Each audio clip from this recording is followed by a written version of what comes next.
अरे किसने नल खोल दिया? मैं नहा रहा हूँ यार, नल बंद कर लो। अरे प्रीति। अपने पति की आवाज़ सुनकर प्रीति भागती हुई बाथरूम के गेट के पास जाकर कहती है, किसी ने नल नहीं खोला है जी, आप भी हद करते हैं। तो अचानक पानी आना बंद कैसे हो गया? मेरे पूरे शरीर पर साबुन लगा हुआ है। कहीं से पानी लेकर आओ प्रीति, वरना आंखों में झाग चला जाएगा। मैं पानी कहाँ से लाऊं? तभी प्रीति की नज़र बाथरूम के बाहर रखी पानी की भरी बाल्टी पर पड़ती है। मैं चली नहाने। भाभी मुझे बहुत लेट हो रहा है, मुझे ऑफिस निकलना है। मेरे आते ही आप चली जाना। पर मैंने अभी अपनी बाल्टी मग धोकर भरा है, फिर इसे कोई छू देगा। अरे कोई नहीं छुएगा भाभी, बाथरूम के बाहर रख दो। मैं निकलते ही आपको आवाज़ दे दूंगा। इस पानी को मनोज जी को दे देती हूँ, भाभी को क्या पता चलेगा। कुछ देर बाद जब मानसी सब्जियां धोने के लिए नल चालू करती है, उसमें से पानी नहीं आता। ये देखकर वो चिल्लाने लगती है, अरे राम रे, पानी चला गया, किसने खुला छोड़ा नल? और लो शार, और नाव 4-4 बार। मानसी चिल्लाती हुई सभी को इकट्ठा कर लेती है। अरे क्या हो गया बहू, क्यों सुबह सुबह गला फाड़ रही हो? इन्होंने दिल्ली जाने से पहले ही कहा था कि 3 दिन तक सप्लाई का पानी नहीं खुलने वाला, बचत करके चलना। और देखिए यहाँ तो लोग शार ले रहे हैं। मैं तो बाल्टी से नहाती हूँ माँ जी, ताकि पानी बर्बाद ना हो। 2 दिन से तो आधी बाल्टी से ही नहाती हूँ और आधे से कपड़े धोती हूँ, और ये लोग पानी बर्बाद करेंगे तो चिल्लाऊंगी नहीं तो और क्या करूँ। तभी नहाकर मनोज वहाँ आता है। अरे भाभी क्यों जान दे रही हो, जाओ नहा लो। पाइप में कचरा फंस गया होगा, मैं ठीक कर देता हूँ। नहीं, पानी आया ना तो बताती हूँ मैं। मानसी जैसे ही बाथरूम के पास जाती है, अपनी खाली बाल्टी देखकर आग बबूला हो जाती है। ले लो सब ले लो, मैंने कहा था ना मेरी पानी की बाल्टी को मत छूना। तो क्यों लिया उसका पानी तूने? अरे नहीं भाभी, मैंने तो उसे छुआ भी नहीं। तूने उसे छुआ ही नहीं तो तू नहाया कैसे? नल में तो पानी आ ही नहीं रहा। अरे मुझे तो प्रीति ने पानी दिया था भाभी। बताओ ना प्रीति। वो भाभी, मुझे लगा कि मुझे नहीं पता था कि वो पानी आपने रखा है, और चलो दे भी दिया तो क्या भला आ गई। माँ जी आप ही बताइए, क्या मनोज जी इस घर के बेटे नहीं है? पानी भाभी ने ही खत्म किया होगा, जब देखो हर चीज को धोती रहती है। तुम्हारा पति तो ऑफिस चला जाता है, टंकी में पानी चढ़ाता कौन है? तुम्हारे जेठ जी। आज वो घर पर नहीं है तो देखो क्या हालत हुई है। और मेरे पति का चढ़ाया पानी यूज कर लिया मैंने, तो तुझे क्यों जलन हो रही है? आप लोग ना हर वक्त शुरू हो जाती है। मैं जा रहा हूँ पाइप देखने। मनोज जाकर टंकी चेक करता है, जो पूरी तरह खाली थी। आज तो गृह क्लेश होने से कोई नहीं रोक सकता। मैं तो ऑफिस से निकल लेता हूँ बाबा। मनोज छिप कर ऑफिस चला जाता है। क्या हुआ मनोज, ठीक करता रह गया क्या पाइप? ये आप ही बताइए माँ जी, उसे जानती नहीं हूँ क्या मैं? वो तो निकल भी गया होगा ऑफिस खाली टंकी देखकर। अब सारा काम कैसे होगा? अरे तू तो ऐसे कह रही है मानो पहली बार पानी गया है। रसोई में 2-3 भगोने पानी भरकर रखे हैं मैंने, उससे खाना बना ले। और मैं नहाऊं कैसे? हाँ माँ जी, इस तरह मैं काम नहीं कर सकती। अरे करम फूट गए मेरे, कैसी नास पीटी बहुएं मिली है।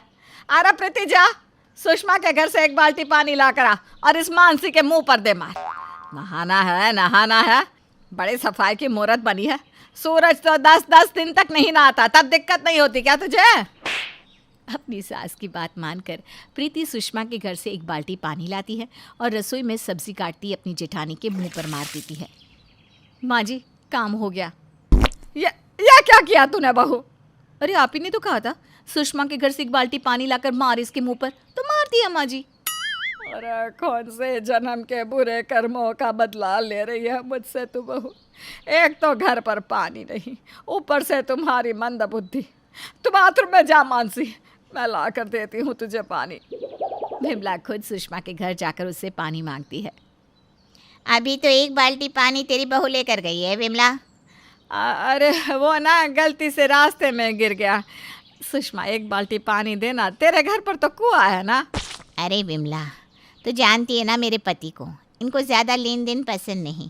तू 1 गैलन पानी ही मंगवा ले। अब आ तो मेरे घर चीनी मांगने, तुझे दिखाती हूँ लेन देन में। वैसे गैलन वाली बात तो इसने सही कही, मंगवा ही लेती हूँ। विमला अपने घर जाकर दोनों बहुओं को बुलाती है। अरे मानसी तूने नहा लिया? आपने इतनी देर की कि मैं सूख गई। मैंने कपड़े बदल लिए, वैसे भी आपकी प्यारी बहू ने इतना पानी डाल ही दिया था, और क्या नहाती मैं। नहीं, मैं सोच रही थी कि 1 गैलन पानी मंगवा लेते हैं। नहीं नहीं माँ जी, ऐसे भी इस महीने बहुत खर्च हो चुका है। भाभी ने अपना बर्थडे जो बनाया है, इतने चोंचले भी तो है माँ जी। तो मरो, अब मेरा दिमाग खाने मत आना। तुम दोनों के बच्चे भी अब स्कूल से आते ही होंगे। मैं आ गई मम्मी। और मोनू कहाँ है नैन्सी? वो आ रहा है चाची, आज वो नाली में गिर गया था ना। अब नाली में गिरकर आए मोनू को नहलाना तो जरूरी था। रसोई में रखे खाना बनाने के पानी से प्रीति मोनू को नहला देती है खाने के टेबल पर। ये क्या है बहू, खाने में बस सलाद? पानी था ही कहाँ माँ जी कि खाना बने। आज तो सभी को यही खाना होगा। तभी नैन्सी कहती है, मम्मी कैरेट खाकर पेट गुड़ गुड़। नहीं नहीं बेटा, कंट्रोल कर, पानी नहीं है बेटा घर पर। नहीं होगा कंट्रोल मम्मी, नहीं तो यहीं पे हो जाएगी। नैन्सी भागकर टॉयलेट चली जाती है और दरवाजे के बाहर सभी डरे सहमे खड़े हो जाते हैं। अब इसे पानी कहाँ से देंगे भाभी? अब तो कोई चमत्कार ही हमें बचा सकता है प्रीति। और अचानक बादल घिर जाते हैं और तेज बारिश शुरू हो जाती है। कोई बाल्टी तो कोई भगोना लेकर बारिश के पानी को जमा करना शुरू कर देता है। लो बहू, हो गया ना चमत्कार। हाँ माँ जी, मैं तो जानती हूँ कि मेरी बेटी बड़े भाग्य वाली है। माँ जी, इस पानी से तो कपड़े भी धुल जाएंगे, घर में पोछा भी लग जाएगा। और पोछा लगाने के बाद बचे पानी को फ्लश के लिए यूज़ भी कर लिया जाएगा। तभी नैन्सी टॉयलेट के बाहर आती है। हाथ तो धुलवाओ मम्मी, नल में पानी नहीं है। बारिश के पानी से ही मानसी बेचारी नैन्सी के हाथ धुलवाती है। देख बेटा, अभी साफ पानी तो नहीं है, तो रसोई के सामानों को छूना मत। कुछ चाहिए तो मुझे कहना, क्योंकि अब मुश्किल से 4 ग्लास पीने का पानी ही बचा है रसोई में। तो हम स्कूल कैसे जाएंगे ताई जी, ब्रश कैसे करेंगे? अरे वाह, क्या आइडिया है। कल तुम लोग ना माउथ वॉश से मुंह धो लेना, और मैं तुम दोनों को खाली बॉटल्स दे दूंगी, स्कूल से भर कर लेते आना। कुछ तो फ़ायदा हो तुम लोगों के स्कूल से हमें। तो तब तक मैं मशीन में कपड़े चला देती हूँ। तू ना, तेरी इन्हीं आदतों के कारण तो पानी ख़त्म हुआ है। मशीन में कितना पानी लगता है अंदाज़ा भी है। कपड़ों को बाल्टी में डुबोकर एक पानी से ही धो दे, डिटर्जेंट मत डालना, उतना पानी नहीं है। बहू, चाय भी नहीं बन पाएगी क्या? हमारे घर के दूध में तो वैसे भी आधे से ज़्यादा पानी ही रहता है माँ जी, बना देती हूँ चाय। सभी मुरझाए मन से अपने अपने कामों में लग जाते हैं। नल में अब पानी कहाँ से आएगा ये भूलकर गलती से कपड़े धोने के लिए प्रीति नल चालू करती है और पानी आ जाता है। माँ जी, भाभी, मुन्नू, नैन्सी, पानी आ गया। हंसूं कि रो समझ ही नहीं आ रहा। पानी आने की खुशी तो है, पर इन्होंने तो कहा था कि 3 दिन पानी नहीं आएगा। और तभी पीछे से सूरज की आवाज़ आती है। जिस तरह से तुम लोग पानी बर्बाद करते हो, मैं जानता था आधे ही दिन में टंकी खाली हो जाएगी। शहर में 1 दिन की पानी की कटौती होने वाली थी, मैंने जानबूझकर 3 दिन कहा, तब तुम लोग मुश्किल से 1 दिन चला पाए। 1 दिन का टाइम देता तो रसोई में 4 ग्लास पानी भी नहीं छोड़ते तुम लोग। आशा करता हूँ कि तुम सब अब पानी की कीमत समझ गए होगे। हाँ हाँ बेटा। हाँ जी। अनुज बाथरूम में नहा रहा होता है, तभी बाथरूम का दरवाज़ा खटखटाते हुए दीपक कहता है, भाई दरवाज़ा खोलना जल्दी, मुझे ऑफिस जाने के लिए लेट हो रहा है। आज मेरी मीटिंग है, ऑफिस लेट गया तो बैंड बज जाएगी। जल्दी से दरवाज़ा खोल। भाई अभी तो मैं कपड़े ही उतार रहा हूँ, इतनी जल्दी कैसे नहा लाऊं? मुझे टाइम लगेगा, थोड़ा वेट कर ले। और अगर ज़्यादा लेट हो रहा है तो बिना नहाए ऑफिस चला जा। तू क्यों मेरे ऑफिस में सबके आगे बेइज्जती करवाना चाहता है? ऐसा अच्छा लगेगा क्या कि मैं बिना नहाए ऑफिस जाऊँ? तुझे पता है ना मेरा शरीर कितना बास मारता है। देख, तू जितना बात करता रहेगा ना, मुझे उतना ही नहाने में और भी ज़्यादा टाइम लग सकता है। इसलिए तू जाके बाकी के काम कर ले, तब तक मैं नहा लेता हूँ। तू तो नहा ही लेगा, लेकिन इस पानी की टंकी का क्या भरोसा, पानी कब खत्म हो जाए। चल तू जल्दी से नहा ले, मैं यहीं बाहर तेरा इंतज़ार कर रहा हूँ। दीपक अनुज के बाहर निकलने का इंतज़ार कर रहा होता है। अनुज नहा ही रहा होता है, लेकिन बीच में पानी चला जाता है।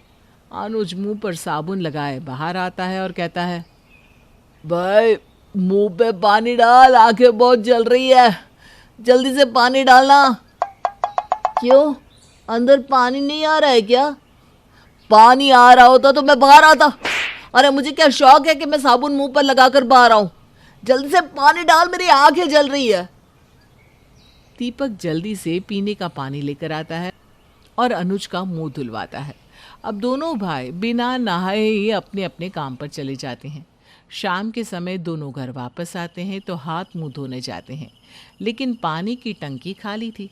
इसलिए दीपक अपनी पत्नी सारिका को बुलाता है और अनुज अपनी पत्नी रुचिका को बुलाता है। अनुज दोनों से कहता है, भाभी, रुचि, ये सब क्या है? पानी की टंकी हमेशा ही खाली रहती है क्या? आज सुबह भी पानी नहीं था और अब भी खाली है। कभी पानी होगा भी कि नहीं? और अगर कम भी पड़ रहा है तो एक मोटर और पानी की टंकी लगवा लेते हैं। अरे जब हम इतना अच्छा खासा कमा रहे हैं तो हम अपने घर में पानी की टंकी लगवा ही सकते हैं। और जब पानी खत्म हो जाए तो मोटर से वापस से पानी की टंकी भर सकते हैं। तो आप मान क्यों नहीं रही हो? हाँ हाँ, पानी की टंकी लगवा लेते हैं। देवर जी तो कुछ खर्च करने वाले हैं नहीं, हाँ, और ऊपर से ये रुचि तो पानी ऐसे बहाएगी कि पूछो ही मत। और फिर बिजली का बिल भी हमें ही भरना पड़ेगा। नहीं नहीं, पानी की टंकी की कोई ज़रूरत नहीं है। 2 दिन में मैं और सारिका दीदी मिलकर पानी भरवा ही लेते हैं पड़ोसी से बोलकर। तो क्या ज़रूरत है फिजूल खर्च करने की? हाँ, रुचि सही बोल रही है। आप दोनों को तो बस बहाना चाहिए होता है पैसे उड़ाने का। रुको, मैं अभी एक बाल्टी में पानी भर देती हूँ, आप दोनों हाथ पैर धो लेना। सारिका और रुचि दोनों एक ही जैसे थे, बस इसीलिए वो पानी की मोटर नहीं लगवा रहे थे। ऐसे ही एक दिन दीपक ऑफिस आ रहा होता है, लेकिन बीच रास्ते में उसकी बाइक नाले में चली जाती है और उसका पैर और बाइक पूरी गंदी हो जाती है। दीपक घर आते ही सारिका को बुलाकर कहता है, जल्दी से पानी ले आओ। नाली में पैर चला गया था, बाइक और मैं दोनों ही गंदे हो गए। टंकी में पानी खत्म हो गया है। वो आज ही पूरे घर के कपड़े, चद्दर, पर्दे सब धोए हैं ना, इसलिए टंकी तो पूरी खाली पड़ी है। तो अब क्या मैं कीचड़ में ही सना रहा हूँ? पीने वाला ही पानी ले आओ यार, गंदा सा फील हो रहा है। नहीं नहीं, पीने वाला पानी दिया तो खाना बनाने और पीने के लिए भी कुछ नहीं बचेगा। ये कीचड़ को साफ करने के लिए 2-3 बाल्टी पानी तो लग ही जाएंगे। बातें मत बनाओ यार, कुछ करो, मुझे कीचड़ में नहीं रहना, नहाना है। जाओ ना वो पड़ोस वाली रमा आंटी के घर, वो मना नहीं करती किसी चीज़ के लिए। उनसे बोल देना कि हमारी टंकी का पानी खत्म हो गया है, मैं यहाँ नहा सकता हूँ क्या? तुमने ना पूरे मोहल्ले में नाक कटवा रखी है। बताओ, अब नहाने के लिए भी दूसरों के घरों में जाना पड़ता है। वो भी बोलेंगी कि रोज मुंह उठाकर आ जाते हैं हमारे घर। अभी तक तो आपको बहुत गंदा फील हो रहा था और अब मुझसे बहस करने में कुछ नहीं हो रहा। जाओ और नहा लो, बदबू भी आ रही है आप में से। दीपक बेचारा कीचड़ में सना अपनी पड़ोसन रमा के घर जाता है और रमा से कहता है, आंटी जी वो। अरे बस बेटा, रहने दो। तुम्हारी हालत देख के समझ में आ रहा है कि तुम कीचड़ से नहा कर आए हो और तुम्हारी घर की टंकी में पानी होगा नहीं, इसलिए अब यहाँ नहाने आए हो। जी जी आंटी जी, आपने सही समझा। जाओ बेटा, नहा लो बाथरूम में। इनका तो रोज़ का ही हो गया है। अब बताओ, ऐसे भी लोग होते हैं जो दूसरों के घरों में नहाते हैं? ये तो पहली बार देख रही हूँ मैं। दीपक रमा के बाथरूम में जाता है और नहाने लगता है। रमा भी तंग आ गई थी अपने पड़ोसियों से, क्योंकि उनका ये ड्रामा तो रोज़ का ही हो गया था। ऐसे ही एक दिन सारिका अपने बाल धो रही होती है, तभी रुचि पानी की बाल्टी खींचती है और कहती है, दीदी, आपने और जेठ जी ने वैसे ही काफ़ी ज़्यादा पानी वेस्ट कर दिया, अब मुझे भी नहाना है। हाँ तो नहा लेना ना, किसी ने मना थोड़ी ना किया है तुम्हें नहाने से। अरे पानी बचेगा तब तो मैं नहाऊंगी ना, पानी तो आप दोनों मियाँ बीवी खत्म कर रहे हो। अरे तो क्या हुआ, अभी तक जैसे पड़ोसी के घर में नहाते रहते थे वैसे आज भी नहा लो। मैं आपसे लड़ना नहीं चाहती हूँ, इसलिए प्यार से बोल रही हूँ, हट जाओ वरना अच्छा नहीं होगा। रुचि बोलती ही है कि तभी सारिका रुचि के मुंह पे ही बाथरूम का दरवाज़ा बंद कर देती है। समय यूं ही बीतता है। दोनों देवरानी और जिठानी में पानी और पानी की टंकी को लेकर अब रोज़ गर्मा गर्मी होने लगी थी। ऐसे ही एक दिन पूरे मोहल्ले की लाइट चली जाती है। सुबह की गई लाइट शाम तक आने का नाम ही नहीं ले रही थी। पानी की टंकी का पूरा पानी खत्म हो जाता है, जिसके बाद दोनों देवरानी जेठानी मिलकर अपनी पड़ोसन रमा के घर जाते हैं। आंटी जी ज़रा पानी दे दीजिए ना, वो क्या है ना, लाइट नहीं है ना, तो टंकी पूरी खाली हो गई है। नहीं नहीं, कोई पानी नहीं है। उंगली क्या दी तुमने, तो हाथ ही पकड़ लिया। पूरे मोहल्ले की सुबह से लाइट गई और बाद में भी पानी लेने मत आना, समझ गई? रमा उनके मुंह पर ही दरवाज़ा बंद कर देती है। उसके बाद भी दोनों कई घरों में पानी के लिए जाते हैं, लेकिन इस बार दोनों को कहीं से कोई मदद नहीं मिलती। जिसके बाद जेठ जी, अनुज, बहुत हो गया, अब पानी की टंकी की समस्या दूर करो और मोटर लगवा ही लो। हाँ, अब तो हम तंग आ गए हैं पड़ोसी से पानी मांगते हुए। सच में, एक तो लाइट नहीं है, ऊपर से टंकी खाली है। आप लोग आज ही मोटर वाले को बुला लो। चलो देर से ही सही, लेकिन दोनों को अकल तो आई। अनुज, कल सुबह ही मोटर वाला आ जाना चाहिए। आखिरकार सारिका और रुचि को पानी का मोटर और टंकी लगवाना ही पड़ता है, जिसके बाद अब इन दोनों के घर में पानी की कभी कोई कमी नहीं होती।